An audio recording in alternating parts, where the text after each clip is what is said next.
Introducing The Secret to Victory, a new branded podcast from Gatorade and Gimlet Creative about how the best athletes in the world use defeat to fuel a win. I'm not supposed to lose, ever. We lost 13 in my rookie season. It was definitely a humbling year. I'm host Dominique Foxworth. On The Secret to Victory, we'll hear from Serena Williams, Matt Ryan, Peyton Manning, and more. Visit Gatorade.com/podcast to listen now or subscribe wherever you listen. This is the Stephen A. Smith Show podcast. I'm Stephen A. Hour number 2 of the Stephen A. Smith Show. Here with you for the next hour over the airwaves of ESPN Radio, Sirius XM, Channel 80. Number to call up as always is 866-729-ESPN. That's 866-729-3776. We'll get back to the phones in just a little while. Lots of stuff to get into today. Start off the show talking about Tom Brady, talking about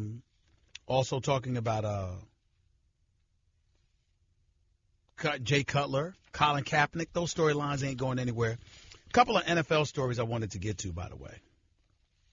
Number one is the Jets quarterback situation. So you got Josh McCown, Christian Hackenberg, and Bryce Petty. Bryce Petty's really on the outside looking in. Christian Hackenberg is with the second unit. Manish Mehta for the New York Daily News wrote a column today basically talking about how this quarterback competition is an absolute farce. McCown has worked exclusively with the first-string guys, with the starters, through the first 7 practices, while Hackenberg has taken second-team reps. So that's not really a quarterback competition. I do believe it's a travesty that the New York Jets don't have a definitive number one, or that they're not announcing number one. This is obviously a journey. We got to find out what Hackenberg is worth, what he can deliver, what he can bring to the table. McCown is 38 years old, 13 more years of experience than Hackenberg. Hackenberg is a dude that, what is he? He's 6'4", 228. Indecisive in the pocket, takes too many sacks. Even though in 11-on-11 team drills, according to Manish Mehta, he hasn't thrown an interception. The point is he seems hesitant and reluctant in the pocket. I got to admit, I expected more from Bryce Petty. I really, really did. I expected him coming out of Bill. I thought he was going to do some damage. I didn't think that he was going to be so quiet. Apparently not nearly as productive as I thought he was going to be. That's very unfortunate. I'll be the first to admit that. The other thing that was of interest in me is watching these teams, because, I don't expect the Jets to have much of an offense. It's going to be interesting to see what the Giants are going to do, because you got Brandon Marshall, Sterling Shepard, hopefully that he'll be healthy and ready to go, particularly for the season opener, at least a few weeks after. But with Odell Beckham Jr. and Brandon Marshall in the lineup, and Brandon Marshall not needing to be a number one, I think that's going to bode well for the New York Giants. I think Brandon Marshall could be your slot receiver. I think he could be your number 2 receiver. I think he could be your tight end because he's big enough. I think all of those things work well for Brandon Marshall, and that's something that you can't ignore. The problem I have with the New York Giants is, where's your running game? And by the way, where's your offensive line to protect Eli Manning, who's as stationary as they come? I know he's been able to win 2 Super Bowls in spite of all of that, but he's not getting any younger.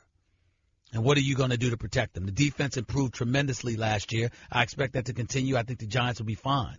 The question is, what are they going to be able to do with that? You got one good team and one sorry team. I'm not disrespecting the Jets, but the personnel that you have in place, it just doesn't seem impressive. I don't understand how the Jets are going to win more than 3 games. And I'm just being nice about it, to be quite honest with you, because I don't even know if anybody can say definitively what they're going to do. Then you go out to L.A. I expect the same with the Rams, because Jared Goff is too young, didn't have that much experience. I don't expect him to be that great. And then you got Aaron Donald, who they don't want to take care of. You got that problem. And just wasting away the years of Tavon Austin. I don't understand it.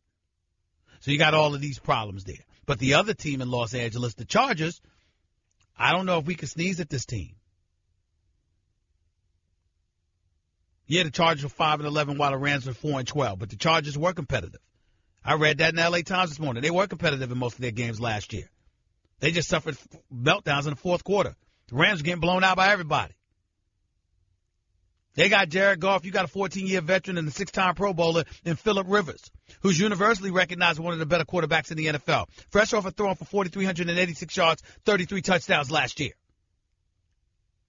And even though Mike Williams out of Clemson suffered a herniated disc in his lower back in training camp, look at the other 6 guys that they have that Phillip Rivers has to throw the ball to. Keenan Allen, Tyrell Williams, Travis Benjamin, Dontrell Inman, tight ends Antonio Gates and Hunter Henry.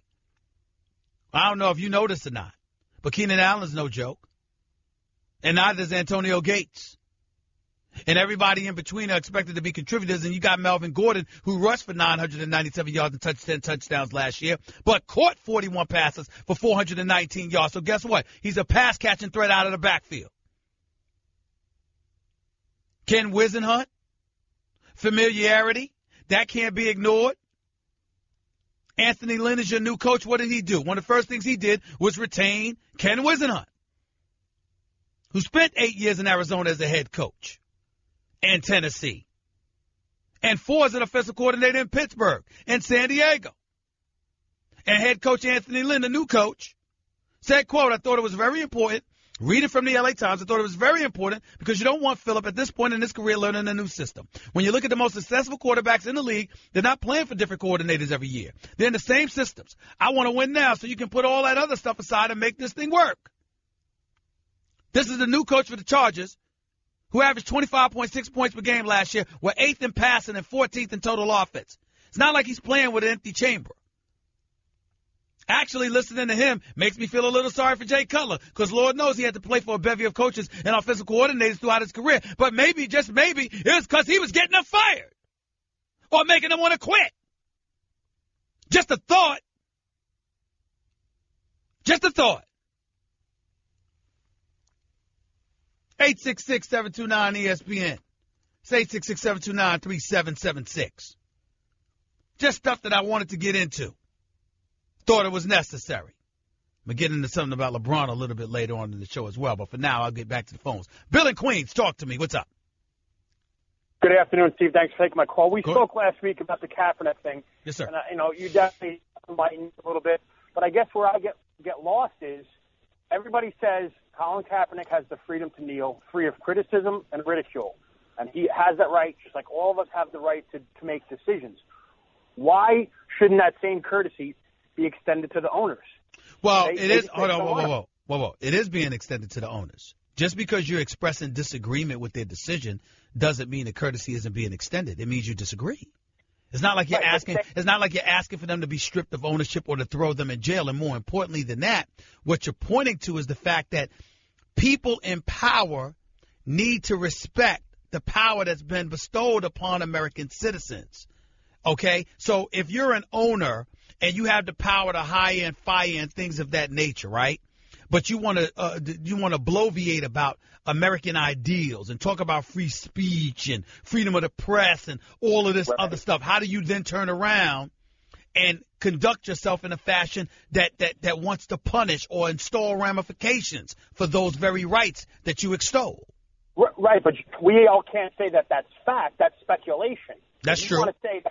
If you want to say Colin Kaepernick's numbers are better than Jay Cutler, and I don't really understand why they made that decision, that's one conversation. But if you're saying, hey, they didn't pick Kaepernick because of his stance, that's speculation. Well, wait a minute. You're right, but I didn't say that. I didn't say that about. I didn't say that about Colin Kaepernick in Miami. I think you could say that. But understand why. A lot of them are looking at the other individuals that have quarterbacks. See, Miami's a bad example. Because in Miami, it's not just Kaepernick's kneeling for the national anthem. It's also him wearing that Fidel Castro T-shirt. Absolutely. And 34% of the population in Miami is of Cuban descent. So knowing their history with this former dictator, the fact that he would wear that T-shirt in support of Fidel Castro and didn't seem to have all his bearings under it when an inquisition took place about it, when he was interrogated about it, was a very, very bad look for Colin Kaepernick. So in Miami, it may be justified. But what about in Los Angeles where some dude named Dan Orlovsky is the reserve? How about with the New York Jets? How about with the New York Jets where you've got Josh McCown, Christian Hackenberg, and Bryce Petty? How about that? Understood. So what I'm saying to you is this. That doesn't qualify. I understand that it's not definitive, but that doesn't qualify as some semblance of fact as opposed to speculation in your eyes? No, because I'm not in 32 owners' heads. No. Don't be disingenuous. I'm asking you a direct question. I'm saying to you, looking at how horrid the Jets' quarterback situation is, that doesn't qualify as some semblance of fact that he's being, ostracized to some degree. Because if you need a quarterback, and if anybody needs a quarterback, it's the Jets. How would you justify them not picking a Colin Kaepernick in New York? Well, in my opinion, they have a mindset. They're going with their plan. And Bill, you're being disingenuous. I understand that you can come up with a rationale, and I respect that. But I'm saying to you, you're being disingenuous. Come on now. If the New York Jets in their quarterback situation, you're trying to tell me if you're looking for talent, you're going to ignore Colin Kaepernick when you have what you have available to you if you're the New York Jets? You're going to sit there with a straight face and try to act like his stance doesn't have anything to do with that? What's the cost of him? I don't know financially, I guess. All right, I can't have a conversation with you because you're not being real. Call me back when you're willing to be real and authentic. You're not being real, Bill. You're not being real. You defend it. Say, you know what, the hell with it. I wouldn't want him either. I respect that. But to act like, you need qualifiers and we got to find out what's their cap situation, what's this, what's that, whatever the case may be. Excuse me, you might be able to get him on the cheap. You didn't even consider it. Because you got Josh McCown, Christian Hackenberg, and Bryce Petty? Stop, Bill. You're not being real. You're not being authentic. And on this show, the Stephen A. Smith Show, I don't tolerate phonies. I'm not saying you're a phony. I'm saying your argument on this particular day was reek with phoniness. I can't accept that. Not on this show. More of the Stephen A. Smith Show on ESPN Radio in a minute. Okay, keep your eyes closed. Okay. I want to show you my first ever painting. All right. Okay. Open your eyes. Oh, that's a lot of colors and shades. So be honest. What do you think? Well, I like how if you switch to Geico, you could save hundreds of dollars on car insurance. Oh, yeah, that's true. Yeah. Here, why don't I hold your paintbrush while you call them? Geico, because saving 15% or more on car insurance is always a great answer. You're listening to the Stephen A. Smith Show podcast. I'm chilling at home this weekend, and you see news circulating about how LeBron James is on Instagram, and it shows, I went and looked at the video. It's my job, and you see him playing the video, Meek Mill. I was playing a song, rather, by Meek Mill. I won't lose or I can't lose, whatever it is. I don't remember exactly what it is. I think that's what it is. And, and he's talking about that in preparation for next season and beyond, I guess. And all I can think about is you lost 5 finals. What do you mean you can't lose? Yeah, you can. You have. Right now, you're the runner-up. So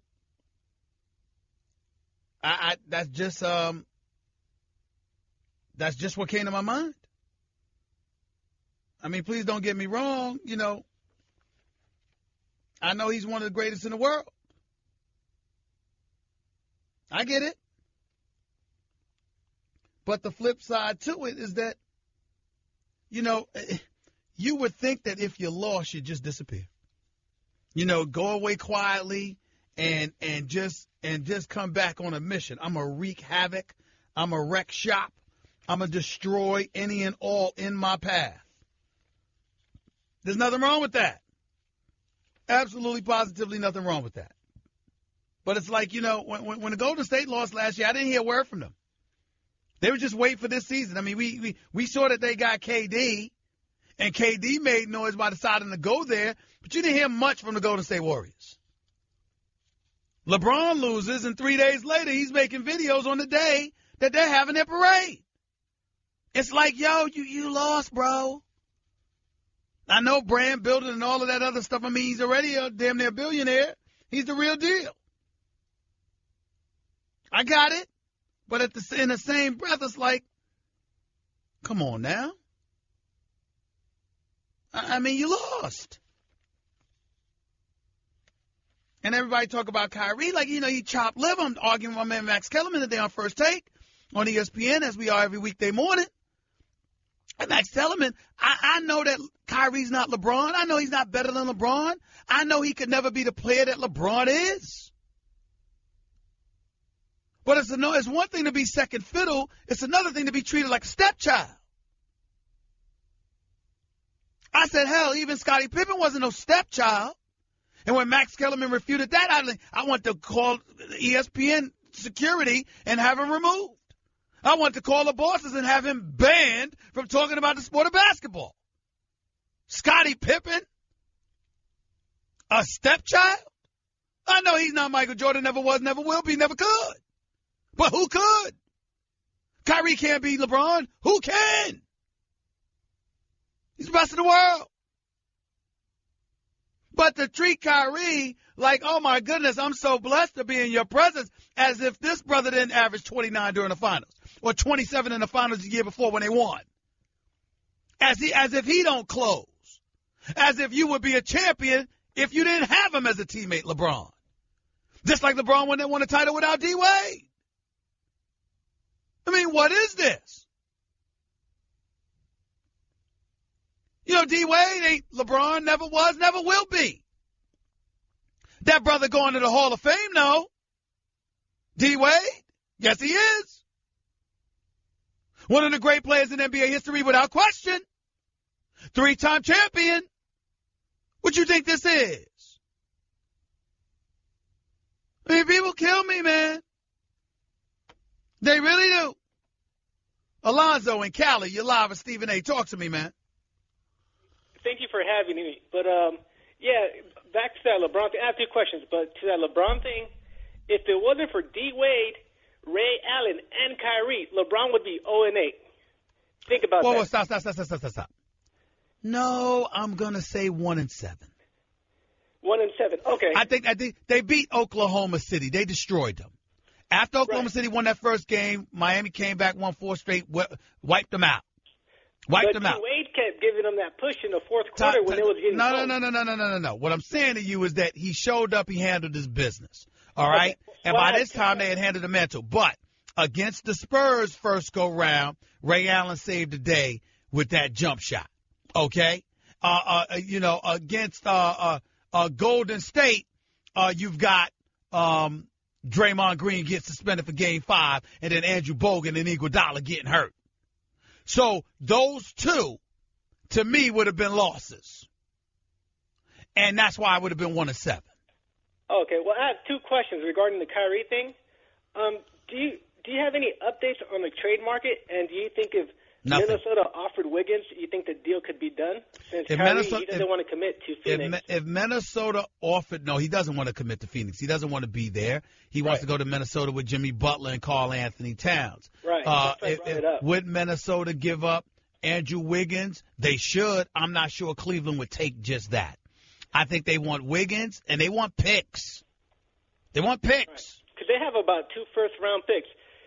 Stephen A., if they were to get Kyrie Irving, right, I'd give him a shot to beat Golden State. Because if you were to put Kyrie against... Goodbye. We're not having that discussion. That's just idiotic. To think that Kyrie, Jimmy Butler, and Karl Anthony Towns are going to beat the Golden State Warriors, you're not talking basketball to me. You're not allowed. A matter of fact, make sure that you take Anthony's number and keep him off the air for the rest of the week. He's banned for stupidity. That's ridiculous. We're not doing that. Corey, you're live with Stephen A. on ESPN Radio. What's up? Yeah, Stephen A. How you doing? I'm all right. Go ahead. All right. Yeah, Stephen A. Look, man, what you just talked about, I'm there. Look, man, LeBron is 1-2 against Steph Curry. He's 1-2 against Tim Duncan. And I just heard Max on TV with you just act like Tim Duncan ain't one of the greatest players ever. Can you or somebody please find out what Max is smoking? Because the way he explains LeBron is like LeBron is 15-0. And let me just say this, Stephen A. What does LeBron do better than Kyrie? He doesn't throw better than Kyrie. He doesn't shoot better than Kyrie. He gets on the elbow. He manages games. No. Whoa. Kyrie is no sidekick. Kyrie's big time. But Kyrie's not 6'8", 260. He's not a locomotive coming at you like that. he doesn't affect the game the way LeBron does. Kyrie's a finisher. He's a closer. He's a scoring machine. But he doesn't do all the things that LeBron does. He can't rebound and defend and pass like LeBron. He doesn't draw the attention that LeBron James draws. He's not on that level. He's big time, mad respect for him.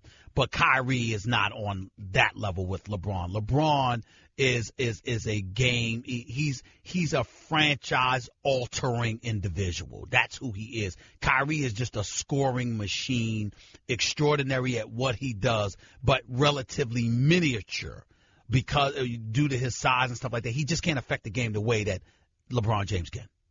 Well, in this neck of the woods, we thought the possession buckets that Kyrie made in those games was detrimental. And when he took the team to 2007 to the finals, didn't Allen Iverson do that with a team too? Allen Iverson did that with the team, but as the guy that covered Allen Iverson, I'm here to tell you right now, he was a scoring sensation. But the Philadelphia 76ers had rough riders, bro. I covered that team every day for 6 years as the beat writer. And I am telling you, Eric Snow, Aaron McKee, George Lynch, Tyrone Hill, Dikembe Mutombo, Theo Ratliff before him, and these brothers, man, they would get up in you. And they wreaked such havoc defensively that it helped Allen Iverson. Not only did it enable him to score and he got to freelance and do his thing because he was a miniature scoring machine, but they also hit him defensively because Allen didn't have to defend anybody. He was allowed to spy because he was too small to defend anybody straight up. Larry Brown and Billy King and Pat Croce and what they put together in terms of that roster from a defensive standpoint and a heart and guts, it's one of the most special rosters I've ever seen in that regard. Gotta go. 866-729-ESPN. More of your calls in a minute. This is the Stephen A. Smith Show on ESPN Radio. Guess what? You're in the middle of the Stephen A. Smith Show podcast. Damn it, I mean it! We go right here on the Stephen A. Smith Show, ESPN Radio. Let's get to it. Let's go to CB in Pasadena. You're live with Stephen A. What's going on, CB? How are you? Yeah, Stephen, 17 straight three, Smith, FIT, fashion into. Hey, man, I don't need all of that. I keep telling you about that. Just get to it, bro. Come on now. Okay, the NFL is fantastic, and you're an inspiration to all the United States of America. Where I'm going with this, though, Stephen A., is that Kaepernick, he seems to be clearly blackballed. It's egregious, blasphemous, and unconstitutional. Oh! But the Raiders, my Raiders will take them.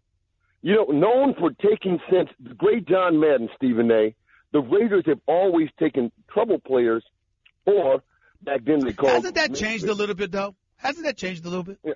Mm-hmm. I mean, think about it. I mean, the Raiders are moving in a forward direction. Why would you want to distract from beast mode? I think Kaepernick would be complimentary. No. I don't mean complimentary on the field. I'm talking about the headlines. Why would you want the headlines of Kaepernick's arrival to replace beast mode being in Oakland? I don't know if you want to do that. I don't know if you want to mess with that. Yeah. Well, I think the Raiders have always put themselves out on a limb. They have always been able to get some players there and some pieces.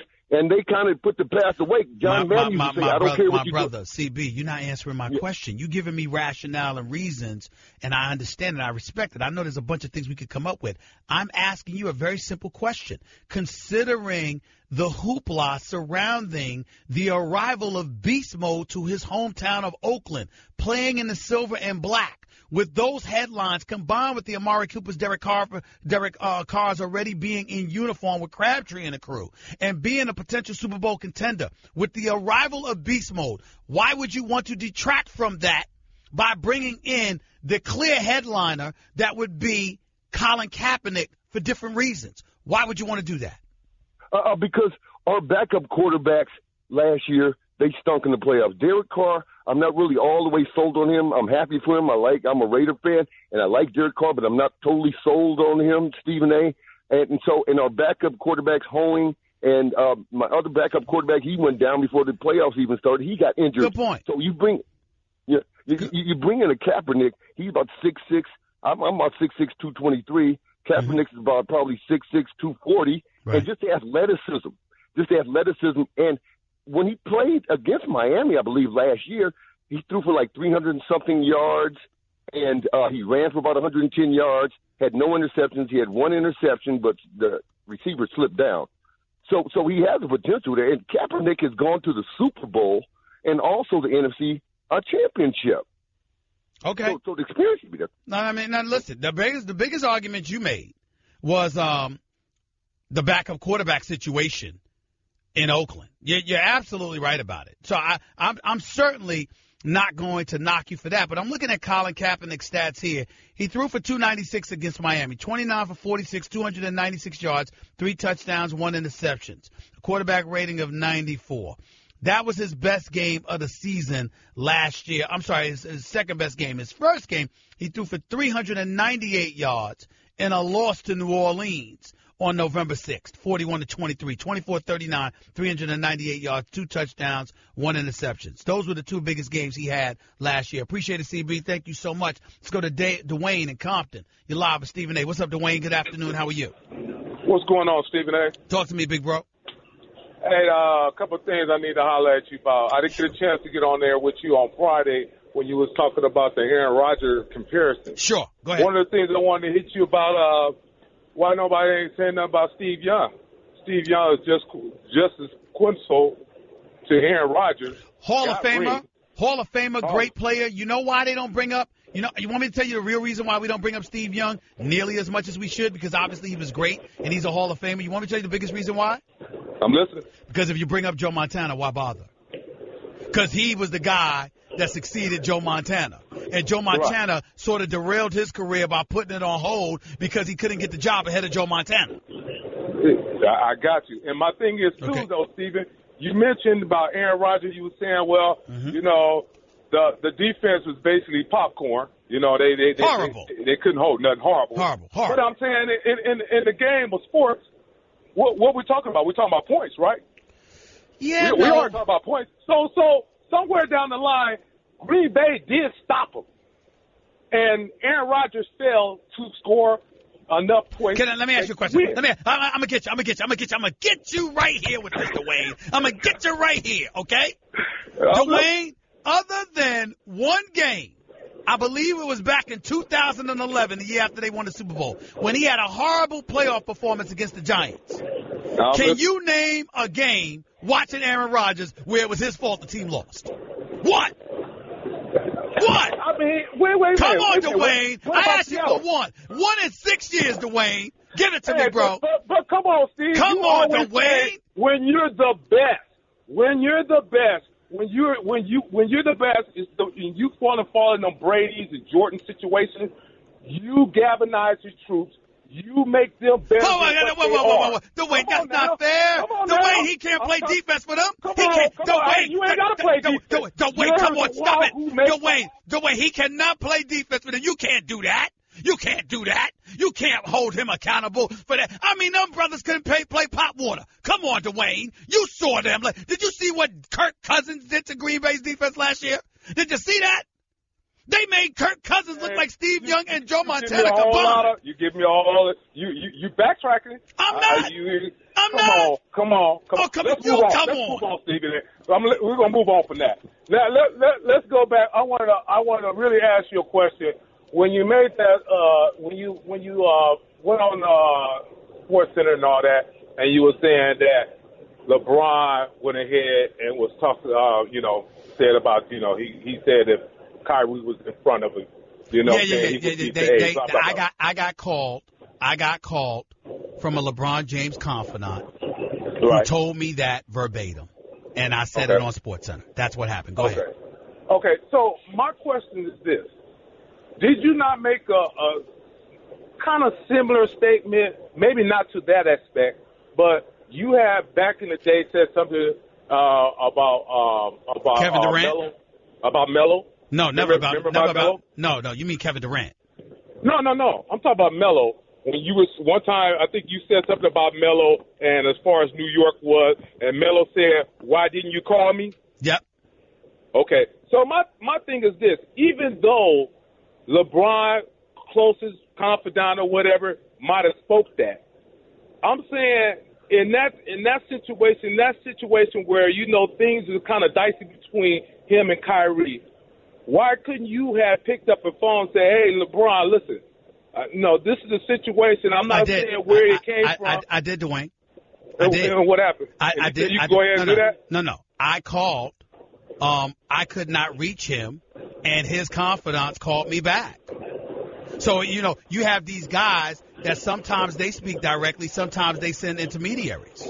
Anybody that covers sports or covers anything, that happens. You could cover politics, you could cover news, you could cover sports. There are individuals. You don't always have direct access to them. They send folks. You said you don't have direct access to LeBron. I did not. Okay, I did not. But you do, Stephen A. I know your phone Rolodex is really highly. Yes, it is. I know you got CP3. I know you got Melo. I know you got people who are close to LeBron that you could have hit, especially Melo. Time out. I got to go, but I need to say this to you, Dwayne. Are you listening to me clearly? I'm always. I said specifically a close confidant told me that. I didn't tell you who. You don't know if one of them wasn't the one who told me. I didn't say who. Gotta go. 866-729-ESPN. That's 866-729-3776. I'm not going to reveal who told me what. But if I tell you it's somebody close, it's somebody close. I have an obligation to tell you what the deal is and what the truth is. You can interpret it any way you want. But if LeBron James doesn't want somebody to have direct access to him because he wants plausible deniability, that's his prerogative and that's his right. But there are people who he allots to speak on his behalf. And we know who those people are covering this league. And so when I say this is what was said, this is what was said. And that's for other people to deal with. I'm the messenger. That's part of what we do in this business. 866-729-ESPN. That's 866-729-3776. Your calls to close out the show in a minute with Stephen A. on ESPN Radio. You're listening to the Stephen A. Smith Show podcast. The phones we go before we get on out of here for Stephen A. Smith Show, ESPN Radio. Let's go to Lamar and Cali. You're live with Stephen A. Lamar, talk to me. How are you? How are you doing, Stephen A? I'm doing all right. Thank you for calling. What's going on? I just wanted to ask you, do you think that Roger Goodell is handling this situation with Kaepernick with class like It's not a matter of class. I think he's handling it wrong. And I think the reason why I say he's handling it wrong because, don't be so quick to talk about how he's not being blackballed, how teams are just looking, for the best individual for their squad or whatever. It's clearly folks trying to send a message. Richard Sherman is absolutely right. Michael Bennett alluded to it. It's inescapable. We know what we're looking at. We know what we're seeing. And that can't be ignored. True, because Adam Silver handled his situation in the NBA with class, with getting rid of the Clippers owner and showed us that he does. cares about it. Well, you got to remember, you're selling individuals in the sport of basketball more so than you're selling the NBA brand. Whereas in the NFL, you're clearly selling the NBA brand more than you're selling anything else. And that's what you have to take into account and pay considerable attention to. True. One more. Go ahead. Kansas City, you keep on saying Oakland is your favorite for the AFC West. No. Kansas City went 6-0 last year, and I'm just not. Listen. Kansas City's a damn good team, particularly their defense. I'm a huge fan of Andy Reid, who I've known for many years. I just don't have that much faith in Alex Smith. That's all. I know Kansas City is no joke. I know they're not to be underestimated. I'm just not sold on Alex Smith. I just think that ultimately Alex Smith is going to come up short. Maybe you're right from the standpoint that Kansas City will show up in a regular season and Alex Smith will wait till the rest of the season, till the postseason to fold like a cheap tent. I'm just not sold on him. I'm just not. Thanks a lot. Dave in Long Island, you're live with Stephen A. Real quick, Dave, go ahead. Hey, what's up, Stephen A? Just want to get your thoughts quickly on Marvin Bagley heading maybe to Duke or Marvin Bagley this year's draft. I've heard about him. I've never seen him. I don't know much about him. Complete monster. I was just, maybe your thoughts on how the Knicks can project themselves. I just told you, my man, I've never seen him. I'm going to take a look at him when I get a chance, but I've never seen him. man. He's just a beast. I got you. Have a nice day. You're not listening to me. You're talking, but you're not listening to me. Take it easy. Ed in Brooklyn, you're live with Stephen A. What's up, Ed? Hey, what's up, Stephen A? How you doing? I'm all right. Go ahead real quick, buddy. Go ahead, my man.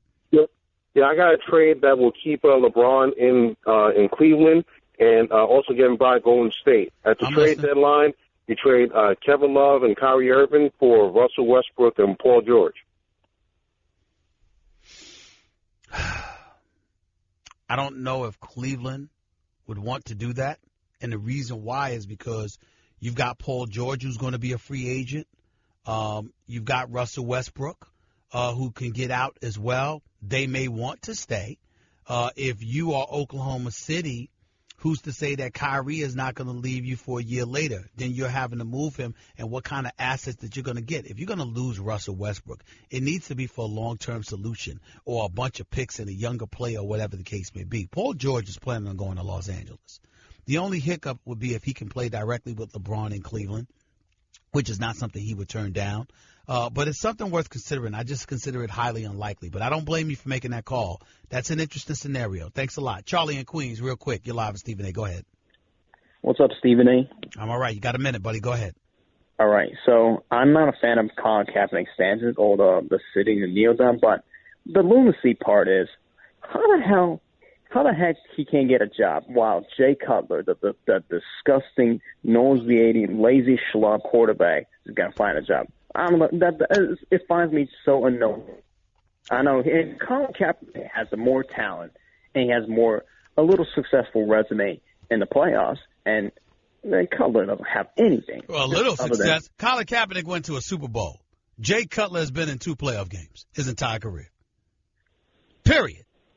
His postseason resume doesn't even compare to Colin Kaepernick's. It's not even in the same stratosphere. 30.